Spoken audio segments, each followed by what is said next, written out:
Hello, welcome to our great community. Today we have a new story that says, "Nobody here knows me, but I am hoping that I can spread my story." My name is William Sines. My son's name is also William Sines. This is where my story begins. I have kept this a secret from most, but I am not biological father to my son. Friends, please subscribe and hit the little bell to keep you updated with new videos. I met my son's mother when she was mere weeks pregnant. At the time, neither of us knew. After our second date, she told me she was pregnant. At the time, we were in Daytona with her mom touring possible rentals. I was 19 at the time, living with my cousin. I made the decision at that moment, at a hotel in Daytona Beach, that I would be that kid's father. I would support that child no matter what. Through thick and thin. I would be that child's father. My dad was never there for me. He left when I was young. He battled through addiction and emotional illness.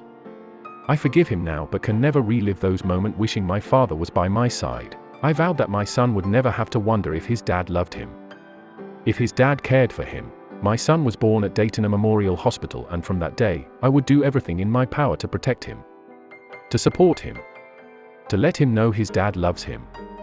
I would be his dad no matter what, even if DNA said otherwise. And that is why I am making this post now. Me and my son's mother separated when he was 5.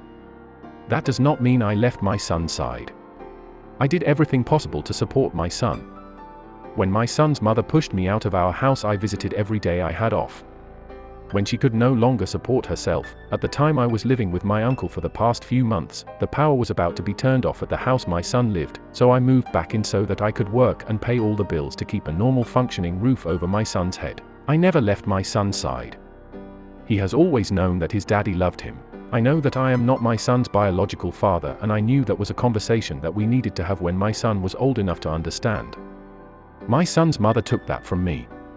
I wanted to be the one to tell him because it was important to both of us. She told him when he was 7 years old. That is too young to bring on any child.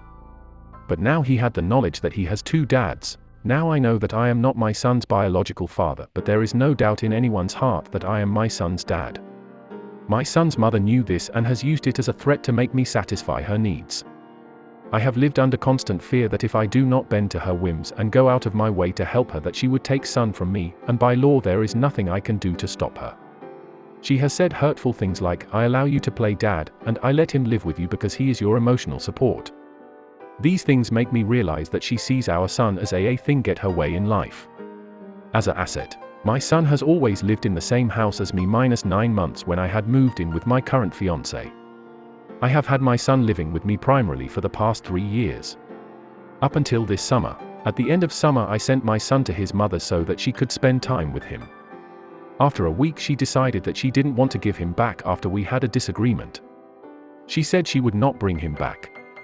And by law, since she had possession of my son at the time, I could not stop her. We live in Florida.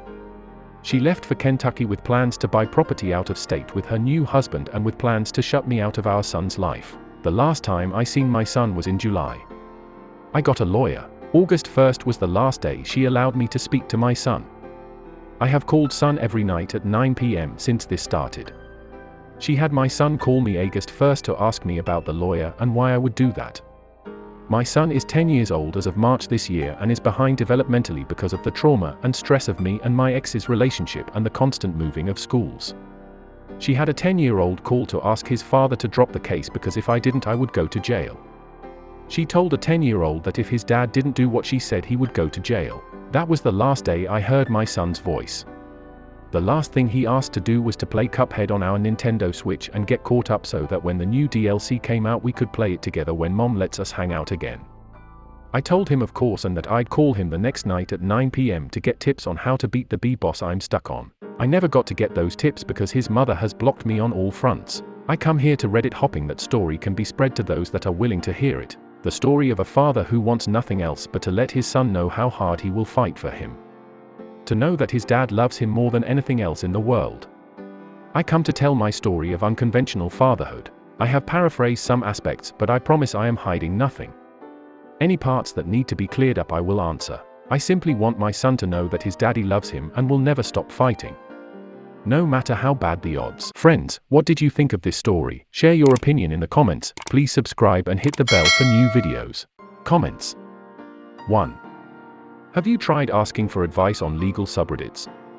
I really hope you can fight this. Your son deserves to have such a passionate, adoring father in his life. Wishing you the best man. Point 2. OP, I have not. I do have a lawyer currently, but I would accept any advice I can get. Do you have any subreddit suggestions I can repost to? Thank you. 3. My husband did something very similar to you by taking on a child. Only difference here is the child's mother has always been horrified of her son finding out and he does not know. Did you by chance sign the birth certificate? OP, I did. I signed the birth certificate. 4. My husband did as well. I would check your state. But in mine, signing the birth certificate is a knowledge of paternity, and once you sign that, they don't care if you are the real father or not. Since you have been the only father he knows, courts will not take that away from you because it would be detrimental to the child for you to be removed from his life. Take her body to court. Show them how you've always been there and want to continue to be in that kid's life regardless of blood relation. OP, from what I've been told, in my state it goes strictly off of paternity. I will look into it further. Thank you. 5. It's bad that I'm putting you through all this, but stay strong, man. You've made it. If you hired a good lawyer, you will see your son again, and you may even get some custody. It's obvious that you are a real man that has his head on his shoulders, and not one of these modern-day ridiculous bags that go around thinking they are a man when all they do is play video games and troll girls on dating sites. I've been through similar situations, and sometimes you have to suck up whatever she's angry you off with and not retaliate. For me, that was the hardest thing to do because I have a strong desire for instant justice, but once I figured out that by me being strong, standing my ground, and keeping my focus on my son and not her, she realized that she could say or do any kind of childish BS she wanted to, and it wasn't going to rile me because I stopped making anything we talked about her. Your lawyer should be able to get you on track to taking all of the right steps to being right where you belong. The court system takes time but sometimes works in the father's favor, and even though you're not his biological father. Some states have laws that make you his real father because of the amount time that you were in his life. I'm sorry if this isn't coming out clearly and as well organized as I'd like it to be. I started remembering all of the BS I had to go through to get my son back, and it got me all of balance. Good luck and best wishes for you and your son. 6. In some states, a parent can be held responsible for child support even if paternity is later proven to be someone else. This happened to someone in my step family. You might have rights based on your past financial support and relationship. You will be committing to 18 years of child support if you go down that path and are successful. OP, I am willing to commit to that. No one else is responsible for that child besides me and his mother. I made that decision long ago. Even if the best outcome I can hope for is to pay child support, but if it means I can be a part of my son's life, I will be happy. Friends, what did you think of this story? Share your opinion in the comments, please subscribe and hit the bell for new videos.